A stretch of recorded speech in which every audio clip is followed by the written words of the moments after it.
días, hola, hola, buenos días, Dios los bendiga a todos, a todas, bendiciones en esta hora de la mañana, en el inicio de semana. Hermanos, hermanas, bendiciones a todos los maestros. Hoy día del maestro, bendiciones a todos los que en esta comunidad laboran como tal. Que Dios los bendiga, que Dios les dé esa sabiduría, les dé esa prudencia, porque es hermoso la enseñanza, es hermoso ese conocimiento que el Señor les da para impartir y para convivir dentro de la sabiduría y del entendimiento y del conocimiento. Bendiciones a todos los maestros. Hoy estamos celebrando en la vida de la iglesia, en el Santoral, a San Isidro Labrador en el año 1130. Bendiciones a todos los Isidros, las Isidras, que el Señor los bendiga abundantemente. Escuchamos este canto y nos disponemos a la vida de los santos en esta hora de la mañana.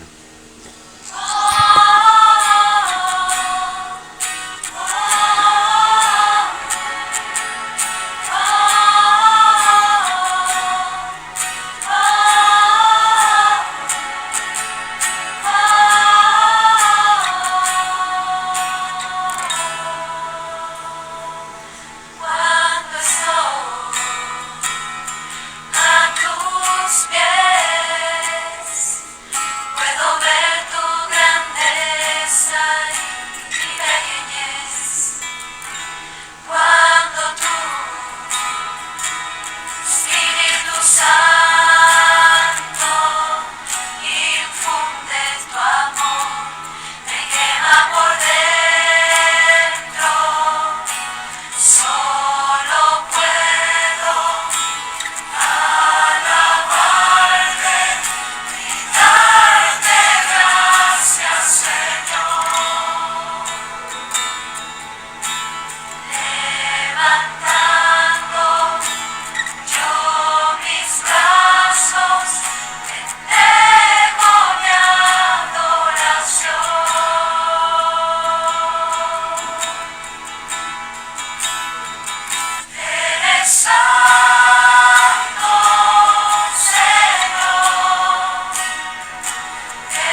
En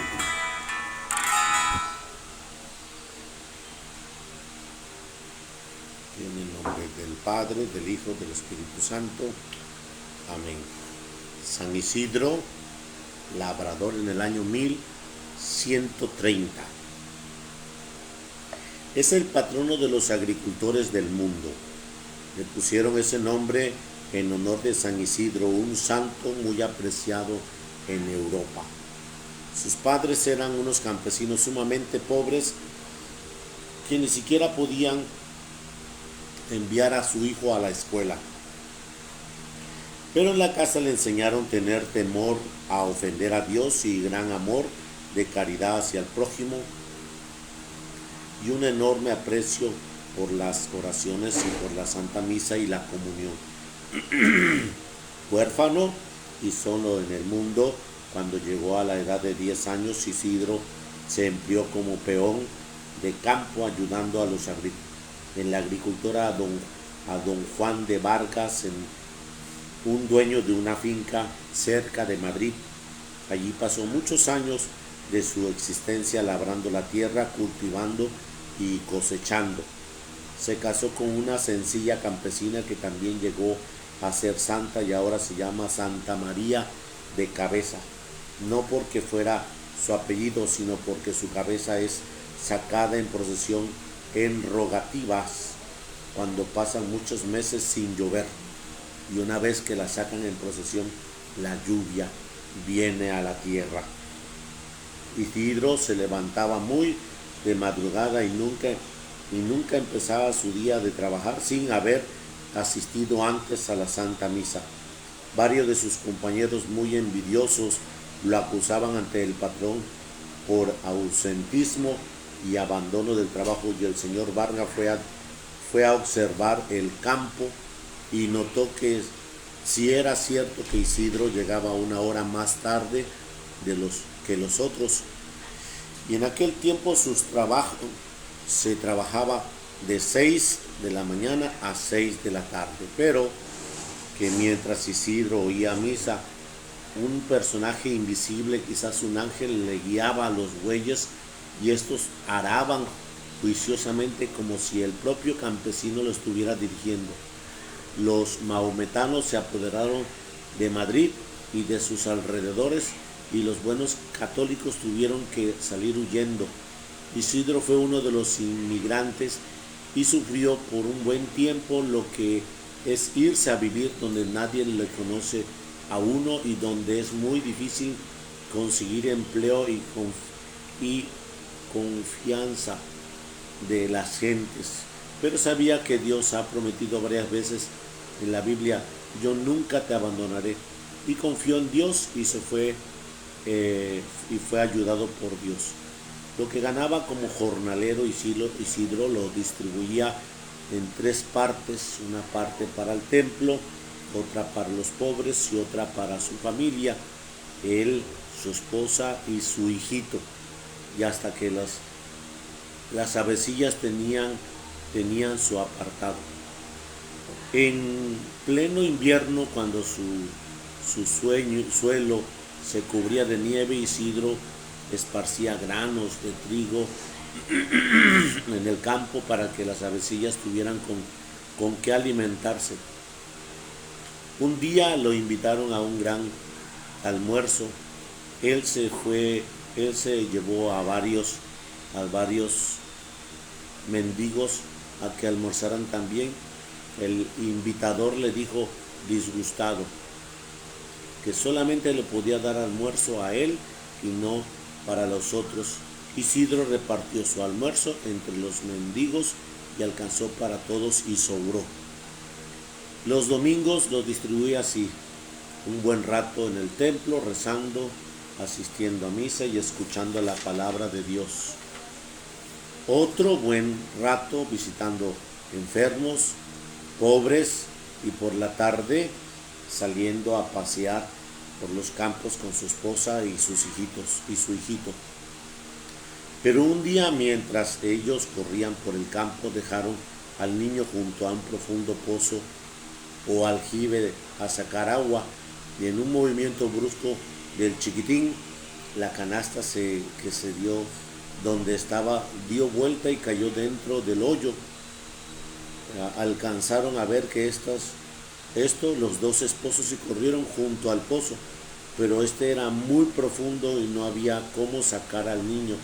Entonces se arrodillaron a rezar con toda la fe, y las aguas de aquel aljife fueron subiendo y subiendo, y apareció la canasta con el niño, y no le había sucedido ningún mal. No se cansaron nunca de dar gracias a Dios por tan admirables prodigios.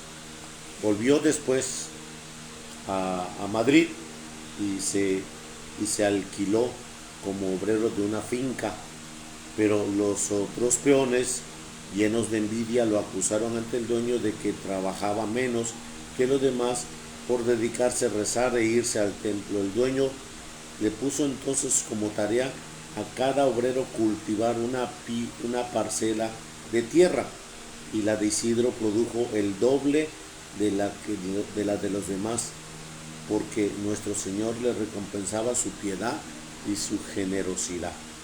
En el año 1130, sintiéndose que se iba a morir, hizo humilde confesión de sus pecados y recomendó a sus familiares y amigos que tuvieran mucho amor a Dios y mucha caridad con el prójimo.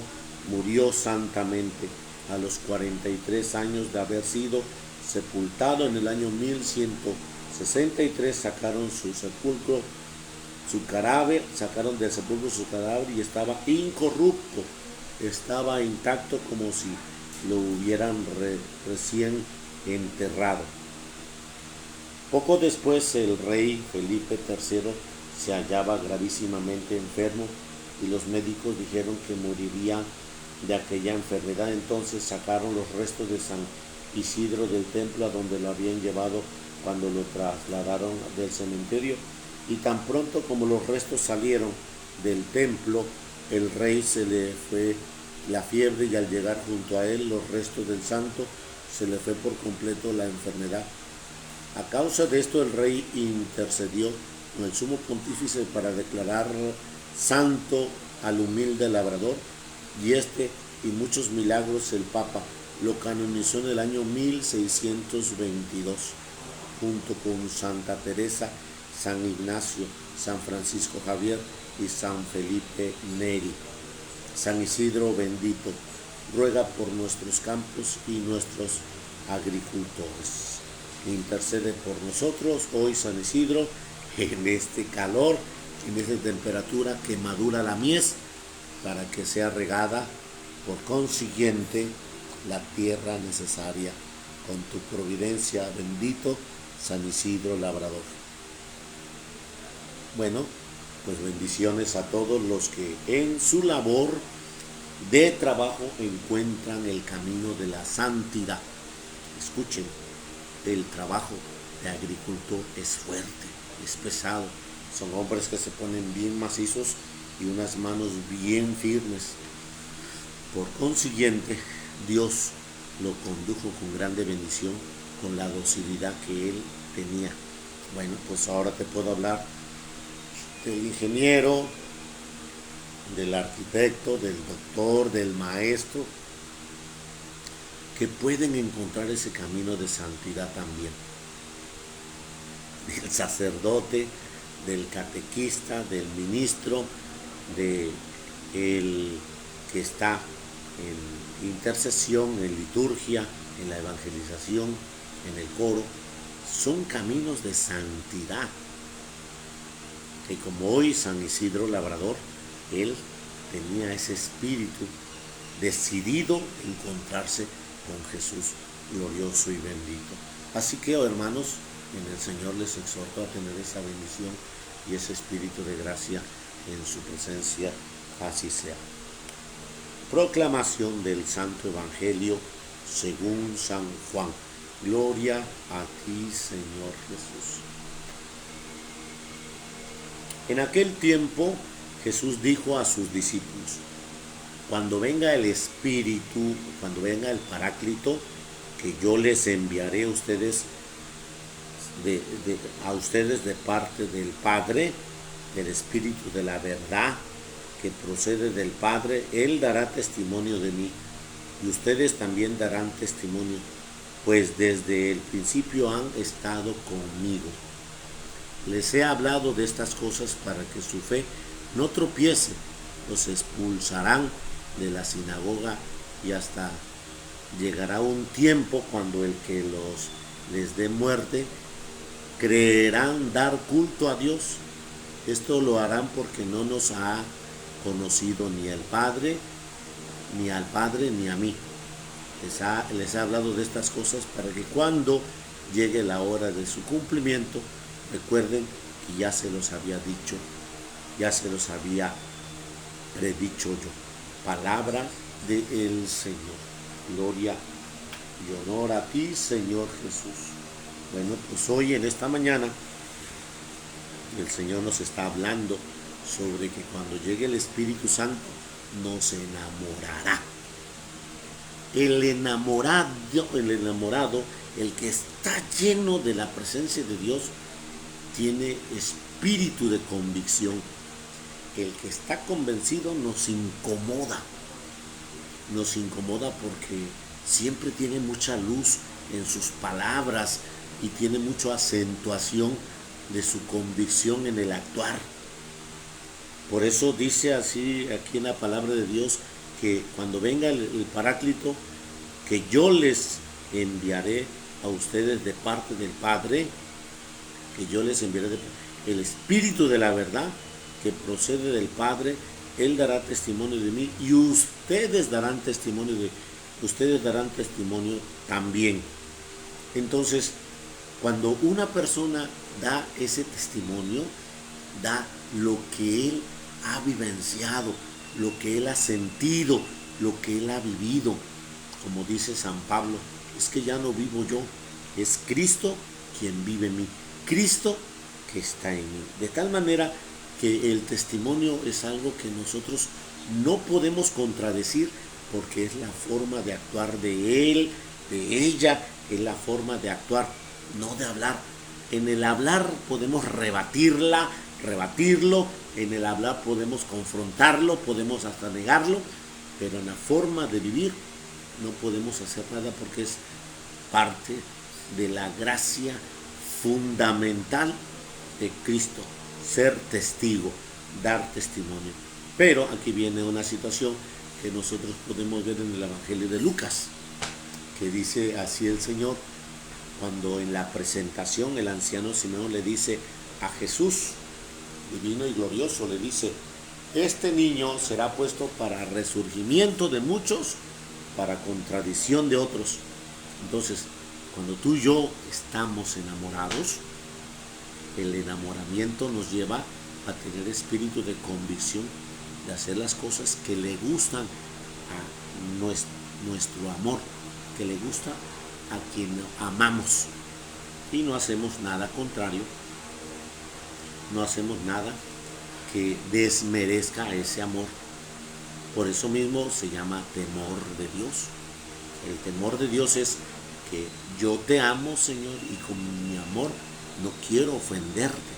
Entonces, el que es testigo está cuidando constantemente esa gracia divina, esa gracia del Señor, ese espíritu de Dios. De tal manera que les he hablado estas cosas para que para que no tropiecen.